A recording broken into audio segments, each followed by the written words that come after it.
He is Albert Breer. He's the Monday Morning Quarterback, senior NFL reporter. All right, we've been talking about the let's overreact to what we saw with the Ravens or overreact with what we saw with the Chargers. Let me start with the Ravens. If I said the Ravens are a true Super Bowl contender, you would say? I would say they are. Yeah. I mean, they were in the AFC Championship game last year. And they've been knocking on the door for a while. So obviously they got to play better than they did in the title game last year. But I mean, if you look at the field in the AFC, I think they can compete with Kansas City and Buffalo? Because that's really what we're talking about. I do. And one of the cool things about the Ravens, Dan, is like they've continued to get better over the course of the year. Like they were turning over 60% of their offensive line. On defense, they lost their edge rushers. They lost, Patrick Queen. And essentially, like they were gambling on their ability to develop people through their program. And it went to the coaching staff too, and replacing Mike McDonald with Zach Orr.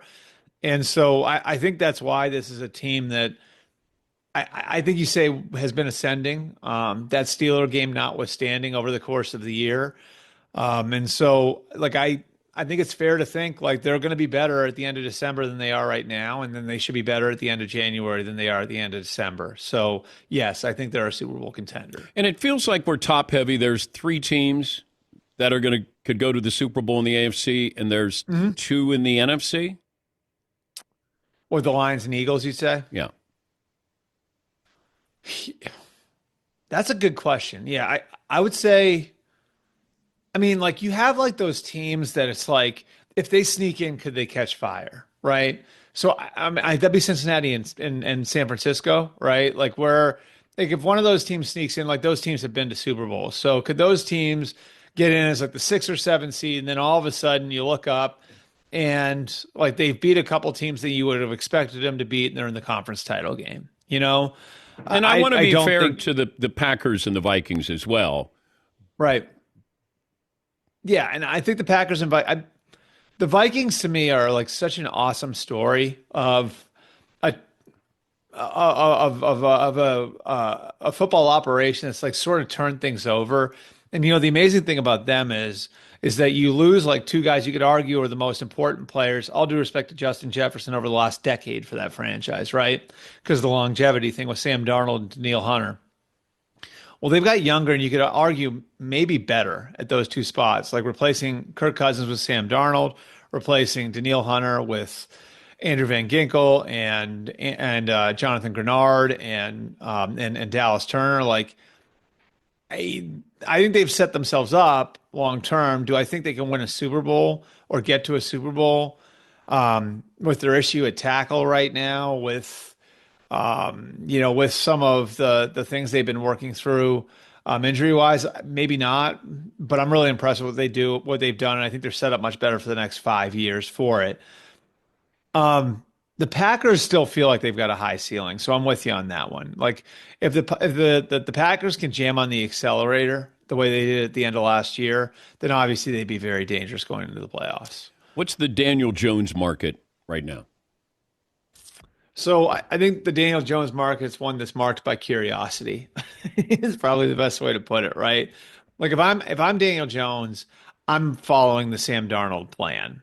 I am looking for a place where I can go and learn, and I can go be in a good system, and I can go kind of take a breath and reset. And the temptation, of course, would be like, well, do you go to, say Vegas where they've got potentially an opportunity for him to play within a couple of weeks? Or do you go to Dallas where, if Cooper Rush, stubs his toe, you get in the game. And I understand that. Like to me, like, and I think there are people around him who are thinking this way. He looked broken with the Giants.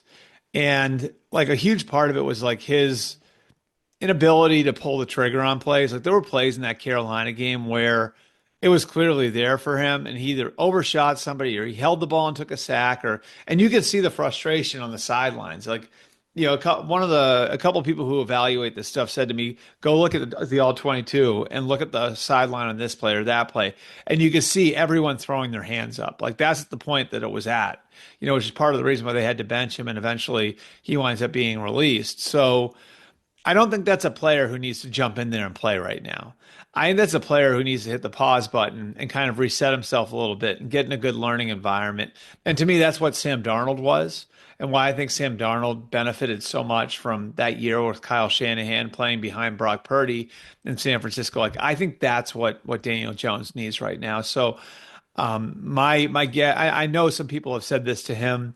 My guess would be the best landing spot for him would be a place like Buffalo, Baltimore, where he's not going to play, but he'll be in a good environment to learn. Could you see a scenario where the Jets bench Aaron Rodgers by the end of the year? I mean, if they're out of it, sure. That could be a mutual thing. But aren't they out of it? I mean, like, there's out of it like you and I know they're out of it, and then there's out of it like we're out of it. Wait a minute. Explain, like, they're not out yet? Well, I mean, like the coach is still, I'll put it this way. The coach is still trying to sell his roster on like, hey, if X and Y and Z happens, this thing's not over. So if you're Jeff Ulbrich, you can't sell that to the team and say, oh yeah, Aaron, you can go ahead and, schedule some tee times for this week. You know what I mean? You can't sell that to the rest of the players if you're doing that.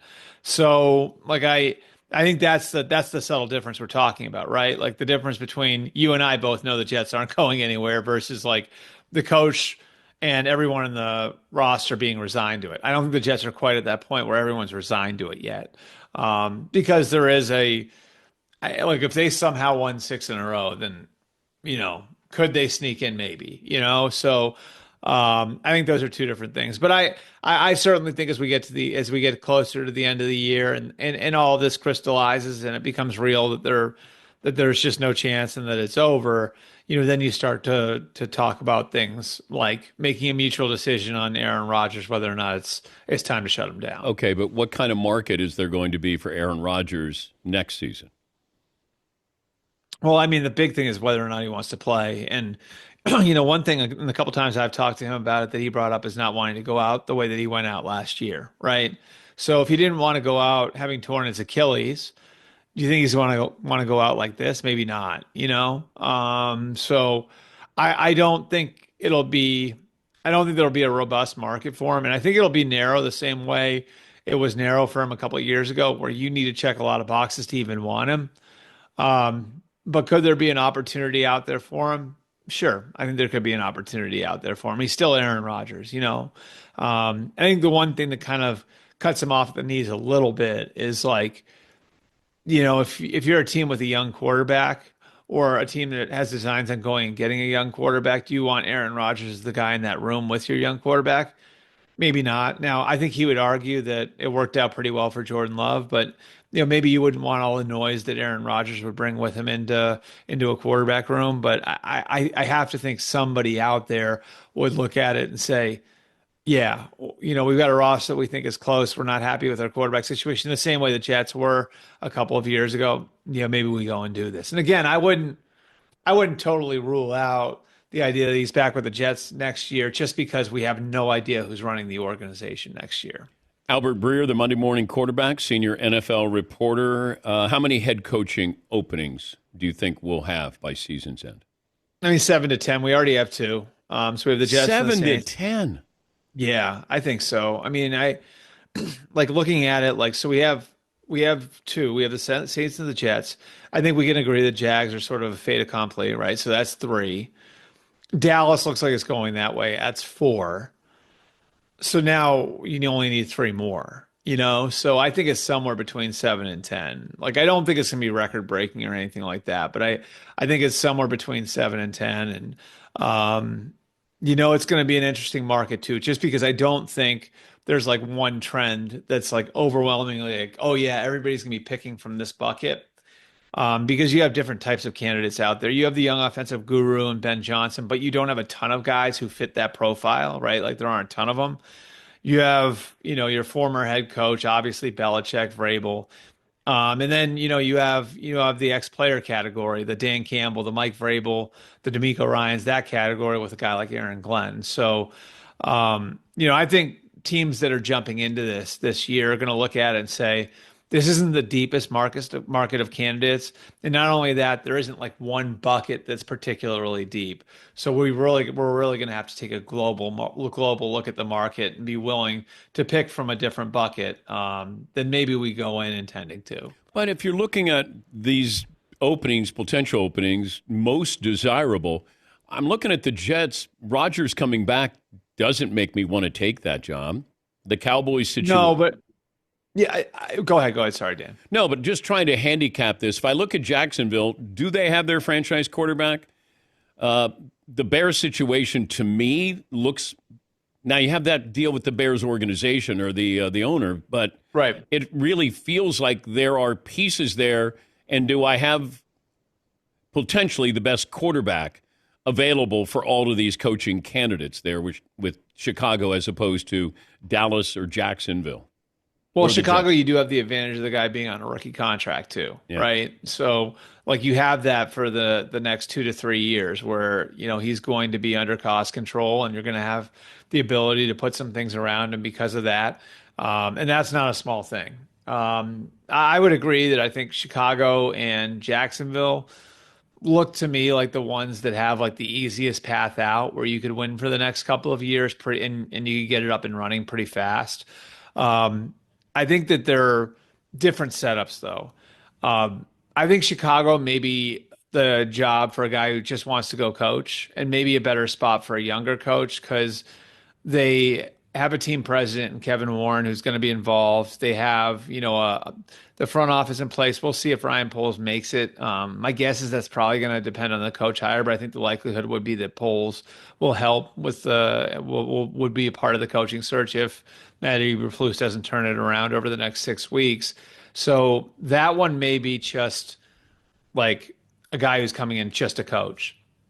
Jacksonville could be the place where somebody comes in and gets tossed the keys of the kingdom and Shad Khan says, you go fix it, And so like, that's where like for somebody like Belichick, it's, well, if I want to set it up a certain way, this is the one that's kind of giving me the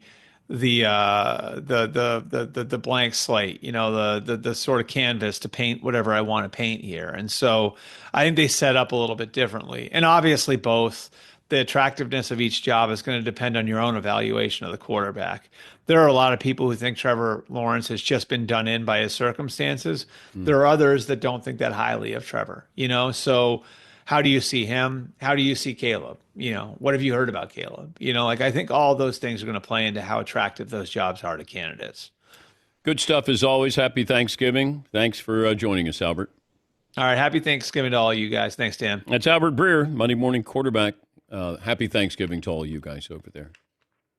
Happy. Thank you, Albert. Thanks, Albert. Yeah.